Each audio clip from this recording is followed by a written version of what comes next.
जब आग की लपटों में एक पवित्र किताब जली तो सिर्फ कागज नहीं जले, एक आत्मा चीख उठी। जब अहंकार ने पवित्रता को चुनौती दी तब अदृश्य हाथों ने इतिहास रच दिया। ये कहानी है एक ऐसे पंडित की जिसने बाइबल को जलाया, लेकिन बदले में उसका जीवन ही जल उठा पापों की अग्नि में, और फिर उठ खड़ा हुआ परमेश्वर की कृपा से। जो आप अभी देखने वाले हैं वह एक फिल्म नहीं, यह एक सच है, इतना गहरा कि दिल कांप उठे। कहानी शुरू होती है एक मठ से जहां घमंड, द्वेष और चुनौती का तूफान उठता है, लेकिन अंत में सिर्फ एक नाम रह जाता है, यीशु मसीह। तो अब सांसें थाम लीजिए, क्योंकि आज आप जो देखेंगे वह कभी भुला नहीं पाएंगे। शास्त्रार्थ या संघर्ष, वो गांव जहां दो शक्तियां टकराई। उत्तर प्रदेश के एक छोटे से गांव सरगटिया में एक पुराना शिव मंदिर था, जिसकी देखरेख करता था पंडित वेद प्रकाश त्रिपाठी, संस्कृत का झाता, वेदों का विद्वान और साथ ही बेहद कट्टर सोच रखने वाला ब्राह्मण।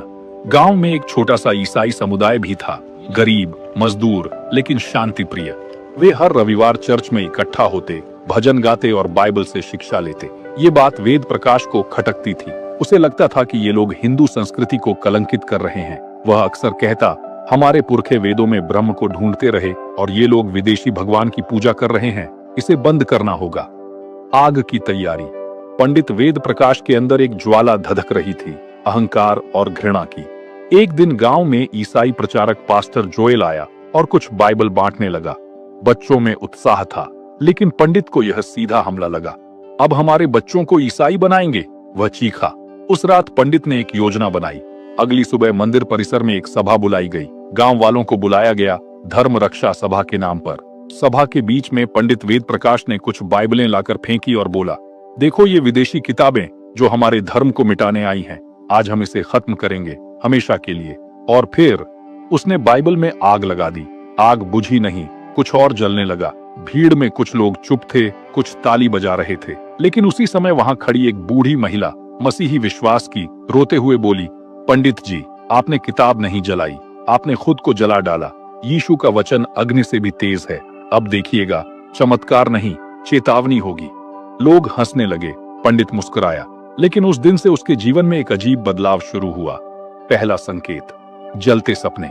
उस रात पंडित को एक भयानक सपना आया। उसने खुद को आग में जलते हुए देखा और उसके सामने वही बाइबल थी, जलकर भी अछूती, चमकती हुई। उसके भीतर से आवाज आई, तूने मेरे वचन का अपमान किया, अब तेरा घमंड भस्म होगा। फिर भी यदि तू लौटे, मैं क्षमा करने को तैयार हूं। पंडित चीख कर उठा। उसका माथा पसीने से भीगा हुआ था। वह सोचने लगा, ये क्या, सपनों में भी अब वो बाइबल आ रही है। दूसरा संकेत, मंदिर की रहस्यमयी घटना। अगले दिन मंदिर में कुछ अजीब हुआ। मुख्य शिवलिंग के पास रखी धूप अचानक बुझ गई। मंदिर का घंटी अपने आप बजने लगी, जबकि कोई आसपास नहीं था। और सबसे अजीब, बाइबल की राख जो उसने जमीन में गाड़ दी थी, वहां से बाहर आ गई थी, जैसे कोई हाथ उसे जमीन से बाहर खींच लाया हो। लोगों में चर्चा होने लगी, कुछ तो गड़बड़ है। तीसरा संकेत, बीमारियां और भय। पंडित का शरीर अब जवाब देने लगा था। उसकी आंखें लाल हो गई थीं, नींद उड़ गई थी, उसके गले में जलन होने लगी, जैसे उसने खुद आग निगल ली हो। डॉक्टरों ने चेक किया, सब नॉर्मल, लेकिन रात को आवाजें आती, वचन की अवहेलना का दंड होगा। वह चिल्लाता, डर से कांपता। पास्टर की वापसी और एक सीधी मुठभेड़। एक सप्ताह बाद पास्टर जोएल फिर गांव आया। पंडित ने उसे मंदिर के बाहर रोका और कहा, तुम्हारी किताब ने मुझे शापित कर दिया, मुझे शांत करो, वरना मैं पागल हो जाऊंगा। पास्टर शांत था। उसने सिर्फ एक वाक्य कहा, यीशु शाप नहीं देता, क्षमा करता है, लेकिन उसके वचन के साथ जो खिलवाड़ करता है, उसका विवेक उसे जलाता है। पंडित की आंखें भर आईं। क्या तुम मुझे उस यीशु के बारे में बता सकते हो जिसने मुझे इस हाल तक पहुंचाया और शायद अब बचा भी सकता है? पास्टर ने मुस्कुराकर बाइबल उठाई और कहा, अभी नहीं, तुम्हें पहले अपने घमंड की राख से उठना होगा। पंडित अब डर और पछतावे की गहराइयों में जा चुका था। वह हर रात उस बाइबल के पन्नों को याद करता जो उसने कभी आग के हवाले किया था, लेकिन अब वह पन्ने नहीं, प्रार्थना चाहता था। एक ब्राह्मण जो शास्त्रों का झांता था, अब एक बाइबल की तलाश में था। लेकिन क्या उसे मिलेगा छुटकारा, या वह पूरी तरह पागल हो जाएगा? क्या सचमुच बाइबल में कोई अदृश्य शक्ति है? एक घमंडी पंडित वेद प्रकाश त्रिपाठी, जिसने गांव में बाइबलों को आग में झोंक दिया था, अब वही पंडित डर, भ्रम और बेचैनी से घिर चुका है। सपनों में जलती बाइबल, मंदिर में घटती रहस्यमयी घटनाएं, शरीर की बीमारी और मन की बेचैनी ने उसे तोड़ दिया है। और अब एक सवाल उसके भीतर से उठता है, क्या वाकई इस किताब में कोई शक्ति है? भाग 2। बाइबल की राख से जन्मा विश्वास, भय से आत्मग्लानि तक की यात्रा। जब पंडित वेद प्रकाश त्रिपाठी ने बाइबल जलाई थी तो उसे लगा था कि उसने धर्म पर हमला करने वालों को सबक सिखाया है। लेकिन अब हर रात वह कांपते हुए उठता, बड़बड़ाता, क्यों नहीं बुझती ये आग, क्यों जलता है मेरा मन। अब वह मंदिर नहीं जाता था। गांव वाले पूछते, पंडित जी की तबीयत ठीक नहीं लगती, लगता है किसी बुरी शक्ति का साया है। वेद प्रकाश अब खुद अपने आप से डरने लगा था। आत्मग्लानि का पहला बिंदु, पुराने ग्रंथों की व्याख्या से टकराव।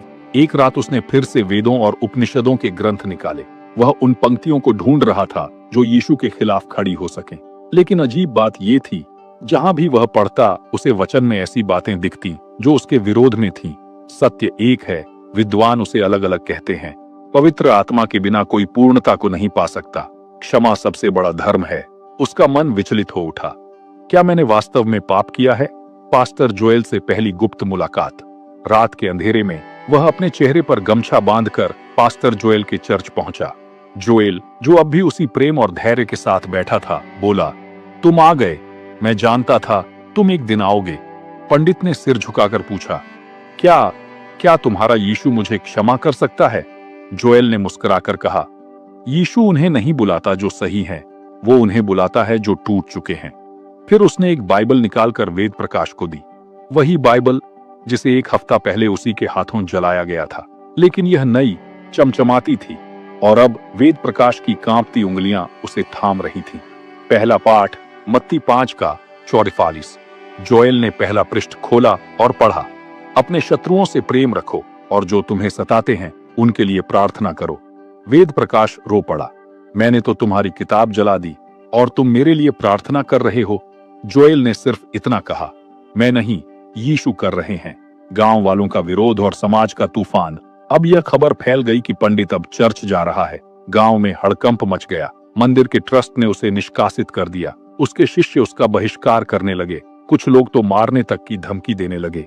ये अपमान है। लेकिन पंडित अब डरा नहीं। उसने पास्टर से कहा, अब जब मैंने बाइबल के वचन को छू लिया है, मैं पीछे नहीं हट सकता। दूसरा सपना, यीशु का स्पर्श। एक रात उसने एक सपना देखा। वह फिर आग में खड़ा है, जल रहा है, चीख रहा है और तभी एक रोशनी आती है। एक व्यक्ति सफेद वस्त्र में लहू से भीगे हाथों के साथ उसके पास आता है। वेद प्रकाश चिल्लाता है, मैं पापी हूँ, मत छुओ मुझे। पर वह व्यक्ति उसका हाथ पकड़ता है और उसी क्षण आग बुझ जाती है। अब तू मेरा है, आवाज आती है। सुबह उठते ही वह नंगे पैर चर्च की ओर भागता है और कहता है, मैं जीवन समर्पित करना चाहता हूँ। नया नाम वेद प्रकाश से पॉल। पास्टर ने मुस्कुराकर कहा, जैसे शाऊल पॉल बना था वैसे ही आज से तू पॉल है। और उसी दिन चर्च में एक विशेष प्रार्थना सभा हुई जिसमें गांव के कुछ लोग चोरी छिपे शामिल हुए। उन्हें जानने की जिज्ञासा थी कि पंडित क्यों बदल गया। और पंडित पॉल ने कहा, मैंने सत्य को जलाया था लेकिन वो राख बनकर मेरे भीतर घुस गया। आज वो राख एक नया विश्वास बनकर जगी है। पहला चमत्कार, बीमारी का अंत। जिस गले में जलन थी जो डॉक्टर ठीक नहीं कर पाए, जिस रात बाइबल पढ़ते हुए उसने यीशु से प्रार्थना की, अगली सुबह वह पूरी तरह ठीक हो गया। अब उसे नींद आने लगी। सपनों में डर नहीं, शांति दिखती थी। गांव के कुछ बुजुर्ग जो उसकी हालत देख चुके थे अब चुपचाप चर्च आने लगे। शास्त्रार्थ अब सच्चाई के साथ। एक दिन गांव के बड़े ब्राह्मण आए और बोले, तू हमें शास्त्रार्थ में हरा सकता है क्या? पॉल, पहले वेद प्रकाश, मुस्कुराया और कहा, मैं अब हार जीत नहीं करता, अब मैं सिर्फ सत्य सुनाता हूं। और फिर उसने बाइबल से वचन सुनाए, प्रेम, क्षमा और अनुग्रह के बारे में। वेदों और बाइबल में समानताओं को जोड़ा। सब स्तब्ध रह गए। पवित्र आत्मा की वर्षा। एक दिन पास्टर जोएल ने पेंटेकोस्ट पर सभा बुलाई। पॉल ने अपना गवाही दी और उसी समय वहां खड़े कई लोगों ने कहा, हमारे भीतर कुछ गर्म महसूस हो रहा है, एक ऊर्जा, एक रोशनी। वो था पवित्र आत्मा का प्रभाव। पॉल ने कहा, मैंने उस वचन को जलाया था लेकिन अब वही वचन मुझे जीवन दे रहा है। अगली कड़ी की ओर इशारा। अब पॉल, पूर्व पंडित, एक नया जीवन जी रहा है। लेकिन गांव में यह परिवर्तन सबको रास नहीं आया। कुछ कट्टरपंथी अब उसकी हत्या की योजना बना रहे हैं। क्या पॉल बच पाएगा? क्या उसका विश्वास डगमगाएगा या फिर वही विश्वास उसे चमत्कारी सुरक्षा देगा? एक ब्राह्मण वेद प्रकाश त्रिपाठी जिसने बाइबल को जलाया, वह आत्मिक रूप से जलने लगा। सपनों में आग, जीवन में अशांति और विवेक की आग ने उसे घुटनों पर ला दिया। लेकिन मसीह के प्रेम और क्षमा के सामने उसने आत्मसमर्पण किया। उसका नाम बदलकर पॉल रखा गया। अब वही पंडित जो कभी यीशु के खिलाफ था, अब उसके लिए प्रचारक बन चुका है। मगर गांव की कट्टरता और अंधभक्ति इतनी आसानी से हार मानने वाली नहीं थी। और अब शुरू होता है अंतिम संघर्ष, भाग 3। आग में फिर से परीक्षा। गांव में सन्नाटा और साजिश। पॉल, पूर्व पंडित वेद प्रकाश के चर्च जाने की खबरें अब गांव से बाहर तक फैलने लगी थीं। स्थानीय पुजारी, धार्मिक संगठनों और कुछ राजनीतिक तत्वों को यह परिवर्तन खटकने लगा था। एक ब्राह्मण यीशु का प्रचारक, ये हमारी परंपराओं का अपमान है, गुप्त रूप से एक धर्म रक्षा दल बना, जिसका मकसद था पॉल को रोकना, पर रोकना नहीं, मिटा देना। एक बैठक में निर्णय हुआ, अगर ये चर्च का प्रचारक बना तो और लोग भी उसके पीछे चलेंगे, इसे हटाना होगा। धमकी का पहला दौर। एक रात चर्च के गेट पर लाल स्याही से लिखा गया, तू फिर ब्राह्मण नहीं रहा, अब तू मौत के करीब है। पॉल ने पास्टर जोएल को बताया। जोएल ने शांत स्वर में कहा, सच्चाई के मार्ग में कंटीले रास्ते आएंगे, लेकिन मत डर, मसीह तेरे साथ है। पर उस रात चर्च के पीछे से आग की लपटें उठीं। कुछ उपद्रवियों ने चर्च की साइड शेड में आग लगा दी। पॉल और कुछ मसीही भाई वहां पहुंचे और आग बुझाई।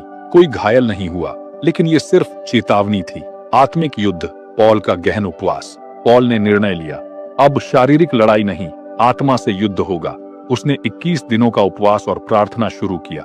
हर दिन वह अकेले जंगल के पास बैठकर वचन पढ़ता, रोता और गिड़गिड़ाकर परमेश्वर से बात करता। उसे कई बार भ्रम हुआ, जैसे कोई कह रहा हो, तेरा अंत निकट है, छोड़ दे यह रास्ता। पर हर बार एक शांत कोमल आवाज उसके भीतर गूंजती, धीरज धर, मैं तेरे साथ हूँ। योजना का खुलासा, गांव में आने वाला तूफान। एक दिन एक युवक जो कभी मंदिर में पॉल का चेला था, रघुनाथ, रात को उसके पास आया। वह कांप रहा था। उसने कहा, गुरुजी, मैं अब भी आपको मानता हूँ। मैंने आपकी आंखों में पहले कभी ऐसा सत्य नहीं देखा, पर अब आपकी जान खतरे में है। अगले हफ्ते आपको गांव के बाहर ले जाकर खत्म करने की योजना है। वे कह रहे हैं, इसे चुप करा दो, अब बहुत हुआ। पॉल ने सिर्फ एक बात कही, अगर मेरी मौत मसीह के नाम से होगी तो मुझे गर्व होगा, पर अगर मैं जीवित रहा तो मसीह के और अधिक काम करूंगा। अंतिम सभा, गांव के बीचों बीच गवाही। रघुनाथ की बात सुनकर पॉल ने निर्णय लिया, अब मैं छुपकर प्रचार नहीं करूंगा, मैं पूरे गांव को बुलाकर अपनी गवाही दूंगा। पास्टर जोएल और मसीही भाई बहन पहले डरे, ये आत्महत्या होगी, पर पॉल ने कहा, यीशु भी तो खुले में मारा गया था, तो मैं क्यों डरूं। और फिर गांव के सबसे बड़े मैदान में एक ऐतिहासिक सभा रखी गई। गवाही की रात, एक नई आग का जन्म। हजारों की भीड़, कुछ समर्थन में, बहुत से विरोध में। पॉल मंच पर चढ़ा, बाइबल हाथ में लेकर बोला, मैं वेद प्रकाश त्रिपाठी था, घमंडी, कट्टर और अंधा। मैंने बाइबल जलाई, लेकिन आज वही बाइबल मुझे जिंदा रखे हुए है। मैं किसी धर्म का विरोधी नहीं, बल्कि उस सत्य का सेवक हूँ जो प्रेम, क्षमा और अनुग्रह सिखाता है। मेरी हत्या हो सकती है, लेकिन मसीह का वचन कोई नहीं जला सकता। भीड़ में सन्नाटा था। चमत्कार, एक बच्चे की चमत्कारी चंगाई। उसी सभा में एक महिला बच्चे को लेकर आई, अंधा बच्चा जो जन्म से नहीं देखता था। वह रोते हुए बोली, अगर तुम्हारा यीशु जीवित है तो मेरे बेटे को देखना दे। पॉल कांपा। उसने बच्चे के सिर पर हाथ रखा और प्रार्थना की, हे यीशु, यदि तू चाहता है तो यह देख सकता है। अपने नाम की महिमा दिखा प्रभु। भीड़ ताने मारने लगी। ड्रामा है। लेकिन तभी बच्चे ने आंखें खोली और कहा, माँ, आप बहुत सुंदर हो। भीड़ चीख उठी। कई लोग रो पड़े। हत्या की योजना ध्वस्त, पुलिस और भीड़ का संग्राम। ठीक उसी समय पास के खेतों में छुपे धर्म रक्षा दल के लोग पिस्तौल लिए बैठे थे। पर जैसे ही भीड़ ने बच्चे की चंगाई देखी, कुछ लोग उग्र होकर उन्हीं हमलावरों को पकड़ने दौड़े। शोर मच गया। पुलिस पहुंची। कुछ हथियार मिले। हत्या की योजना विफल हो गई। उसी दिन 3 लोगों को गिरफ्तार किया गया। गांव का हृदय परिवर्तन, चमत्कार, सत्य की गवाही और हत्या की साजिश का पर्दाफाश, सब मिलाकर गांव में एक हलचल मच गई। कई मंदिर के पुजारी भी अब सोचने लगे, अगर यह सब छल होता तो इतने बदलाव कैसे हो सकते हैं। कुछ दिन बाद मंदिर के ही एक पुरोहित ने पॉल से गुप्त मुलाकात की। कुछ हिंदू परिवारों ने चर्च में आकर सिर्फ शांति की प्रार्थना मांगी। पॉल ने कभी किसी को धर्म बदलने के लिए नहीं कहा, वह सिर्फ प्रेम बांटता रहा। अंत नहीं, एक नई शुरुआत। पॉल अब एक राष्ट्रीय स्तर का मसीही प्रचारक बन गया। वह गांव-गांव जाकर बाइबल की शिक्षा देता। कई ब्राह्मण परिवार जो भ्रमित थे, अब सत्य जानने को उत्सुक हुए।